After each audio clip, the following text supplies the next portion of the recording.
வணக்கம். நான் உங்க friend Jaya Srinivasan. Welcome to veggies recipe. இந்த ஆடி, ஆவணி, புரட்டாசி இந்த மாதிரி இந்த மாசங்கள் நமக்கு வந்தாலே ஆத்துல பூஜை, அதுக்கான பிரசாதங்கள், கொஞ்சம் எலாபரேட்டா சமையல் இதெல்லாமே இருக்கும். பூஜைக்கு உள்ள நம்ம பிரசாதங்களும் பண்ணிக்கணும், சமையலும் பண்ணணும், பூஜையும் பண்ணணும். முன்ன மாதிரி ஆத்துல நிறைய பேர் இருக்கிறதுல ஒருத்தராவே எல்லா வேலையும் பண்ணிக்கும் போது கொஞ்சம் நமக்கு டென்ஷன் ஆயிடும். அந்த டென்ஷன் எதுவும் இல்லாம ரொம்ப ரிலாக்ஸா அந்த நமக்கு இருக்கிற டைம் லிமிட்குள்ள இது எல்லாத்தையும் நம்ம கொஞ்சம் பிளான் பண்ணாலே ஈஸியா பண்ண முடியும். இது எல்லாத்துக்கும் கொஞ்சம் எப்படி நம்ம ப்ரீ பிளான் பண்ணலாம் அப்படிங்கறத நம்ம இன்னைக்கு பார்க்க போறோம். ஃபர்ஸ்ட் டைம் சேனலை பாக்குறீங்கன்னா ப்ளீஸ் சப்ஸ்கிரைப் பண்ணுங்க. பெல் ஐக்கானை கிளிக் பண்ணி ஆல் ஆப்ஷன் கொடுத்துட்டீங்கன்னா நான் போடக்கூடிய எல்லா வீடியோஸும் குவிக்கா உங்களுக்கு ரீச் ஆகும். வாங்க பண்டிகை சமையலுக்கான ப்ரீ ப்ரிப்பரேஷன் குவிக்கா எப்படி பண்றதுன்னு பார்க்கலாம். இந்த பண்டிகைக்கெல்லாம் ஒரு வாரம் 10 நாள் முன்னாடியே என்ன பண்டிகை, அதுக்கு நம்ம என்ன பிரசாதம், என்ன சமையல் பண்ண போறோம் அப்படிங்கறத பார்த்துட்டு அதுக்கு தேவையான இன்கிரீடியன்ஸ் எல்லாமே நமக்கு கிச்சன் பேண்ட்ரியில இருக்கா, நம்ம வெளியில இருந்து வாங்கிக்கணுமா அப்படின்னு கொஞ்சம் பார்த்துட்டு அதெல்லாம் நம்ம வாங்கி வச்சுட்டாலே போறோம்.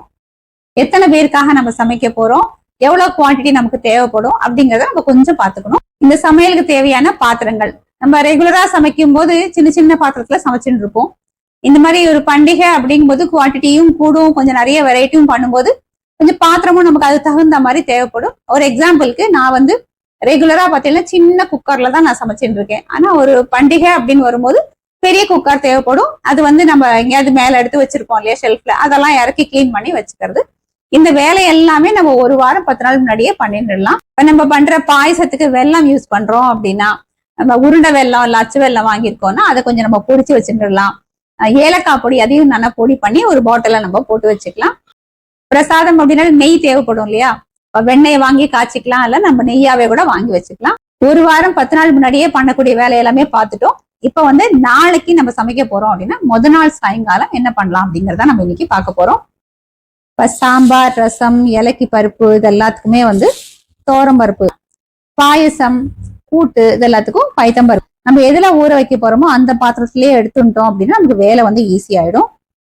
மெதுவடை பண்ண போறோம் அப்படின்னா உளுத்தம்பருப்பு இல்ல பருப்பு வடை பண்ண போறேன்னா நீங்க என்ன காம்பினேஷன்ல பருப்பு எல்லாம் போட்டு வடை பண்ணுவேலோ அதையும் எடுத்துட்டு சாம்பார், ரசம் பண்றதுக்கு புளியும் அளந்து இது போல கிண்ணத்துல போட்டு வச்சுட்டோம் அப்படின்னா இதை எப்படி இந்த கிண்ணத்தையும் நம்ம ஊற வச்சு கரைச்சி எடுத்துட்டுலாம்.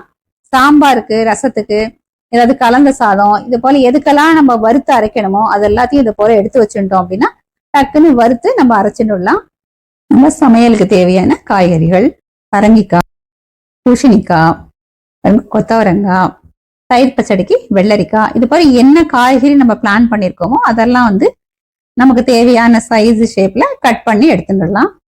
நமக்கு தேவையான அளவு தேங்காயும் துருவி நம்ம டப்பால போட்டு இந்த காய்கறி, தேங்காய் இது எல்லாத்தையுமே நம்ம ஃப்ரிட்ஜ்ல ஸ்டோர் பண்ணி வச்சுக்கணும். அடுத்த நாள் நமக்கு எடுத்து யூஸ் பண்ணிக்கிறதுக்கு ரொம்ப ஈஸியா இருக்கும். நமக்கு சமையலுக்கு தேவையான கொத்தமல்லி, கருவேப்பிலை இது எல்லாத்தையும் கூட தண்ணியில கொஞ்சம் நல்லா அலசிட்டு ஒரு துணியில போட்டு ஃபேன் கீழே கொஞ்ச நேரம் வச்சிட்டோம்னா அந்த ஈரம் காஞ்சிடும். அதுக்கப்புறம் அதையும் நம்ம ஸ்டோர் பண்ணி வச்சுட்டோம்னா அலம்பாம டக்கு டக்கு நம்ம எடுத்து போட்டுக்கலாம். இஞ்சியும் பாருங்க கட் பண்ணி வச்சாதான் அது கலர் மாறிடும்.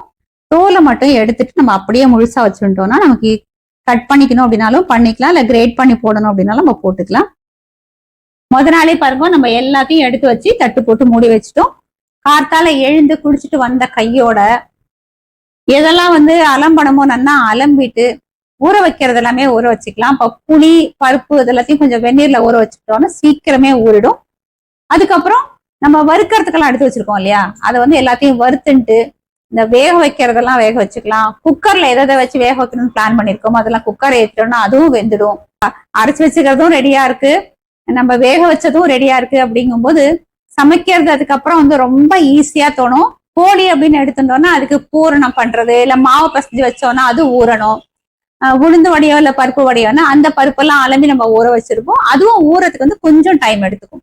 சமையல்லாம் முடிக்கும் போது நம்ம இந்த கோழிக்கு தேவையானதுலுமே நல்லா ஊறி இருக்கும். அதுக்கப்புறம் நம்ம கோழியும் தட்டிக்கலாம், இல்ல வடைக்கு ஏதாவது பருப்பு எல்லாம் ஊறி இருக்கும் அதை அரைச்சிட்டு நம்ம வடையும் பண்ணிக்கலாம்.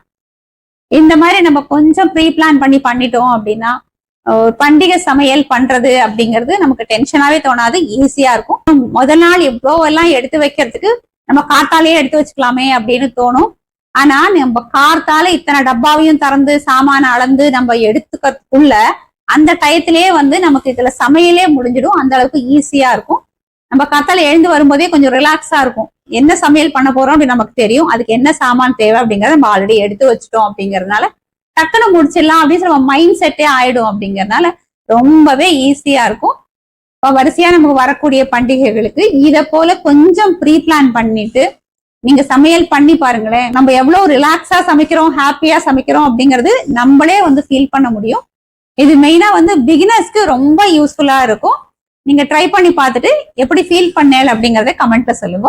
லைக் பண்ணுங்க, உங்க ஃப்ரெண்ட்ஸ் அண்ட் ஃபேமிலியோட ஷேர் பண்ணுங்க. இன்னொரு புது ரெசிபியோட நாளைக்கு நான் உங்களை மீட் பண்றேன். தேங்க்ஸ் ஃபார் வாட்சிங்.